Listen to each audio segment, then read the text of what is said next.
আসসালামু আলাইকুম প্রিয় ফেসবুক বন্ধুরা, আপনাদেরকে এখন দেখাবো ঐতিহাসিক লক্ষণ সাহার বাড়ি। এই বাড়ি সম্পর্কে বিস্তারিত বলবো, চলুন আমার সাথে।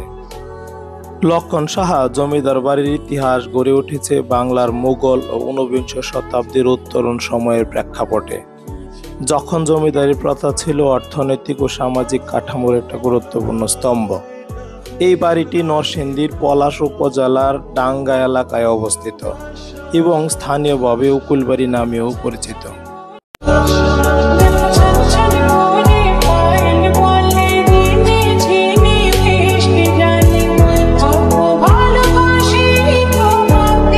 ঐতিহ্যগতভাবেই এই বাড়ির পরিবেশ ছিল সমৃদ্ধ। চারদিক জুড়ে ছিল সবুজ বাগান, গাছগাছালি ও একটি পুকুর। পুকুর ঘাট ও শান বাঁধানো অংশ ছিল প্রাকৃতিক জলাধার হিসাবে। পুকুরের চারপাশে মঠ বা মন্দিরের অবশিষ্টাংশ ছিল পূজা ব্যবহারের জন্য। বাড়িটি ছিল দেবোত্তর ভূমির অংশ, খাজনা দিতে হতো না। এই প্রেক্ষাপটে জমিদার ছিলেন প্রধান ভূমিকার ধারক।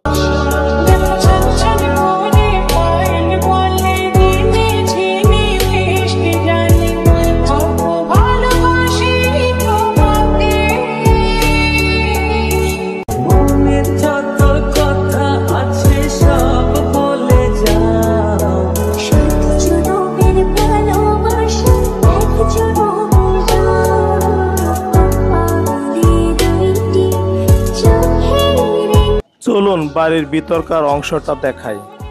মূল নির্মাণ কাজে ইট, সুরকি ও রড প্রভৃতি উপাদান হিসাবে ব্যবহার করা হয়েছে এবং এটি মূলত 2 তলা বিশিষ্ট একটি ভবন। বাড়ির মেঝে সাধারণত কোষ্ঠী পাথর দিয়ে ঢালাই করা ছিল, যা এক সময়ের বিলাসিতা ও স্থায়িত্বের প্রতীক ছিল।